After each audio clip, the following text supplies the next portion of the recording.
Assalamualaikum warahmatullahi wabarakatuh.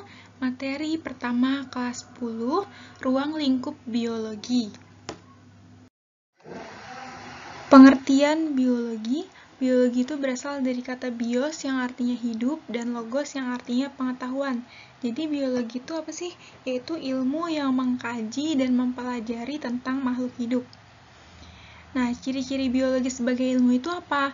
Yang pertama, objek kajiannya berupa benda-benda yang konkret atau nyata, berdasarkan pengalaman empiris. Selanjutnya, menggunakan cara berpikir yang logis, dikaji menggunakan metode ilmiah, hasil kajian bersifat objektif, hasil kajian bersifat universal, berlaku secara umum. Ruang lingkup biologi. A. Objek kajian biologi yaitu ada Monera, Protista, Fungi, Plante, Animalia. Nah, ini yang akan kita bahas, kita pelajarin di materi selanjutnya. Selanjutnya, organisasi kehidupan. Ada molekul, sel, jaringan, organ, sistem organ, organisme, populasi, komunitas, ekosistem, dan biosfer. Nah, tingkatan objek yang dipelajari dalam biologi ini yang tadi. Jadi dari molekul itu tingkatan yang paling rendah, sedangkan kalau ditanya tingkatan yang paling tinggi ini dari bioma.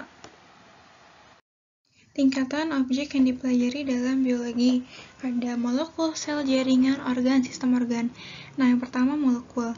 Molekul ini merupakan tingkatan materi yang paling rendah yang terdiri dari proton, neutron, dan elektron. Selanjutnya ada sel. Nah, sel ini nantinya akan saling berikatan dan akan membentuk jaringan.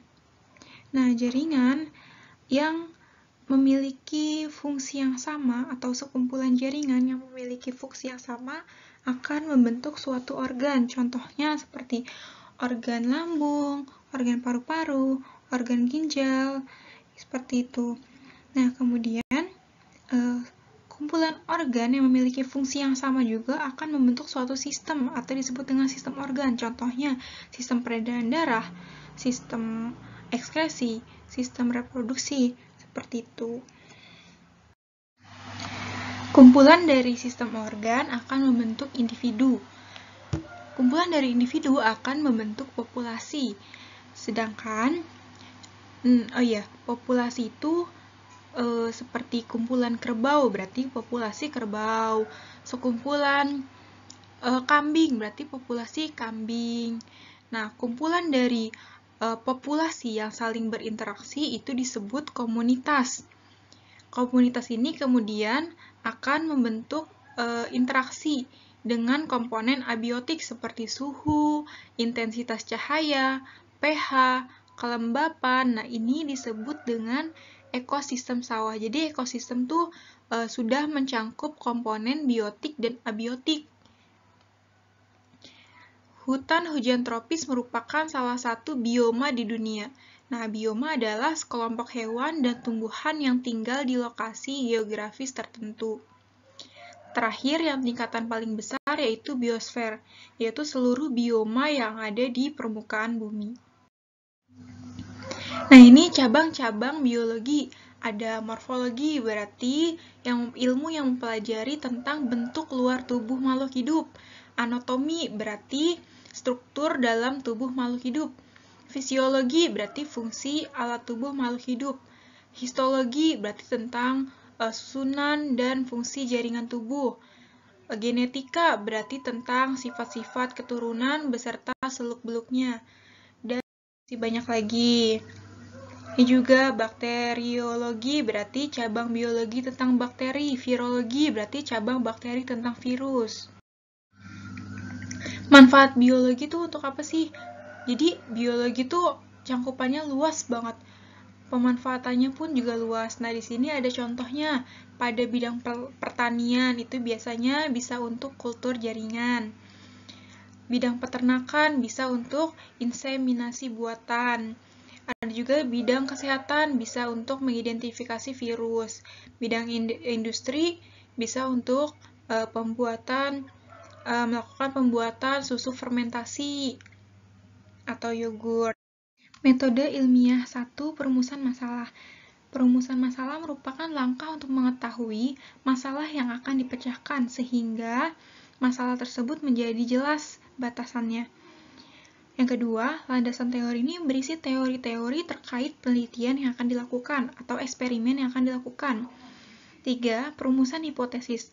Nah, perumusan hipotesis ini berfungsi sebagai jawaban sementara terhadap permasalahan yang ingin diketahui. Pengujian hipotesis ini dilakukan dengan eksperimen atau percobaan.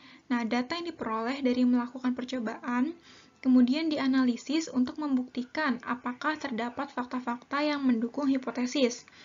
Selanjutnya, dari pengujian hipotesis ini terbagi lagi menjadi beberapa variabel. Yang pertama ada variabel bebas, yaitu perlakuan yang akan dilakukan. Misalnya dalam eksperimen ada yang diletakkan di tempat gelap dan ada yang di tempat terang. Nah, maka cahaya matahari ini sebagai variabel bebas, jadi yang akan mempengaruhinya. Sedangkan ada yang disebut dengan variabel terikat. Nah, variabel terikat ini akibat dari perlakuan variabel bebas, jadi yang akan dipengaruhi. Kalau tadi bebas yang akan mempengaruhi, terikat ini yang akan dipengaruhi. Nah, kalau dari contoh tersebut berarti perbedaan tinggi kecambah, ada yang tinggi, ada yang rendah. Nah, itu merupakan variabel terikat. Sedangkan variabel kontrolnya perlakuan yang sama dalam percobaan tersebut. Misalnya dalam percobaan kita membutuhkan kacang hijau di setiap pot, maka kacang hijaunya itu disebut sebagai variabel kontrol. Selanjutnya latihan soal, silakan kalian kerjakan.